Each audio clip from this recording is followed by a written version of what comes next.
Welcome in, everyone. In today's Explainer, we're unpacking what I can only really describe as the absolute cinematic climax of the entire school year for the Lincoln Middle School Instrumental Music Department. We're looking at a master blueprint laid out by director Mr. Coville for the week of May 25th. Now look, this isn't just your run-of-the-mill week of practice. Oh no. We're talking an action-packed schedule of community tours, massive concerts, and students pushing their musical boundaries to the absolute limit. Anyone who's ever spent time near a middle school band room knows the drill, right? It starts in September with a whole lot of enthusiastic squeaks and squawks, but by May, it transforms into pure magic. Let's break down this grand finale. Okay, let's dive into this. Mr. Colville opens this week's communication by perfectly setting the stakes. The driving theme here? Pouring 100% of their energy into pure music making. These kids have been putting in just a monumental amount of hard work, both at home and in the band room, to polish up their individual parts. Well, the time for just learning the right notes, that's over. The time for making real, emotive music has officially begun. And honestly, as a band family, your role in helping them maintain that laser focus at home is absolutely critical to crossing this finish line strong.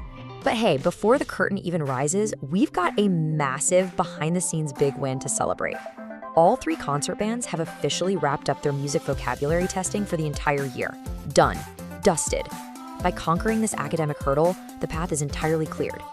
Literally with no written tests looming over their heads this week, the students can shift their undivided focus directly to the stage. It's a huge milestone, and it totally proves their dedication to the technical side of their craft. And this brilliantly illustrates the dynamic nature of a middle school band program. We've got different ensembles on completely different yet equally exciting quests right now. The 6th grade band is basically racing the clock to get outside and learn to march in the spring weather. But they can't actually touch the grass until their field pieces, specifically America and Time Lord, are completely memorized. Playing for memory is huge because it builds, well, ultimate confidence. Meanwhile, you've got the 7th and 8th graders laser-focused on the concert hall. They're perfecting their balance and timing to get totally accustomed to that formal stage environment. So 2 very different goals, but man, the exact same level of intensity. To keep that 6th grade momentum charging forward, there are very specific daily practice missions laid out. At home, these youngest musicians need to work on getting page 30 in their Accent on Achievement book absolutely 100% secure. Once they've locked that down, the goal is to just keep pushing ahead onto page 31. This structured daily practice is literally the engine that drives their progress. Without securing these fundamentals at home, they simply can't unlock that awesome reward of marching out on the field. And speaking of unlocking rewards, the 6th graders do have one final hurdle to clear by the end of the week. Now, think of this not as a chore, but really as the final boss battle they have to beat. This Friday, May 29th, their regular in-class playing test is going to be on page 42, number 3. Beating this test proves they've mastered the week's specific technical challenges, and it keeps them exactly on track for those big end-of-year goals. Let's move to and see how this builds for the older students, because they have their own hurdles too. Just because the 7th and 8th graders have a massive concert on Thursday night, well, that definitely doesn't mean they get to coast on Friday. Excellence is a habit, right? Not a one-time event.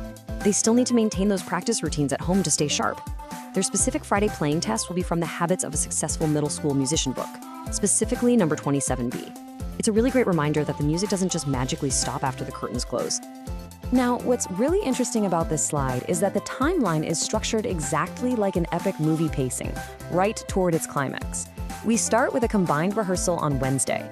Then, Thursday is a total double feature. We're talking a daytime community tour followed by the massive spring concert at 7:30 p.m.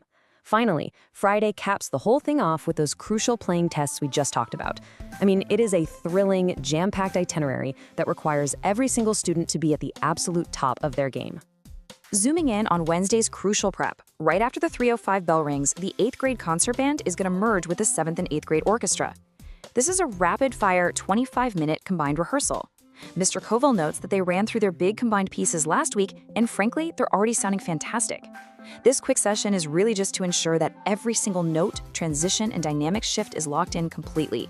And, let's be honest, it's also to get everyone used to the sheer chaotic volume of all those instruments blasting away in one single room. Then, we arrive at Thursday, which kicks off with a profoundly meaningful tradition. During the school day, the 8th graders are going to step out of the Lincoln Middle School building and right into the Pullman community, taking their music directly to local care facilities. And this isn't just about playing the right notes. It's about sharing joy. It's about bringing life to people who might not be able to make it out to an evening concert. It's this incredibly special program tradition that teaches these young musicians the true connective power of their art, and honestly, it fosters some real empathy. So the crucial point is, we finally reached the moment everything has been building toward. Thursday night, May 28th, 7:30 p.m. in the LMS Gymnasium. Families are going to be treated to back-to-back performances by the 7th and 8th grade concert bands, plus the 7th and 8th grade orchestra. And the absolute peak of the evening, a special grand finale where the 8th grade band and orchestra combine their forces to play as one massive, triumphant ensemble. Trust me, it is guaranteed to be an absolute wall of incredible sound. You won't want to miss it. Through all these fast-paced rehearsals, the practice logs, and all the crazy schedule juggling, it is just so important to remember why we do this. Mr. Coville actually closes his message to families with this absolutely beautiful paraphrase of the legendary cellist Yo-Yo Ma. He says, "Music is the catcher of records, the teller of histories, and the connector of people who might otherwise have nothing in common." I mean, wow. This is exactly why this program matters so deeply. Whether they're playing for residents at a local care facility or performing for their incredibly proud parents in a packed gymnasium, these students are actively connecting their community through the universal language of music. Which brings us to the end of our blueprint for the week, and honestly, it leaves us with one final thought. With the vocabulary tests totally conquered, the community tours mapped out, and the combined orchestra locked in and ready to roar, what incredible musical history will our students make this Thursday night? Seriously, get those cameras ready, make sure those at-home practice sessions are going strong, and prepare to be amazed by what these kids have accomplished. To echo Mr. Coville's own sign-off, rock on! Thanks so much for joining me for this explainer, and enjoy the music.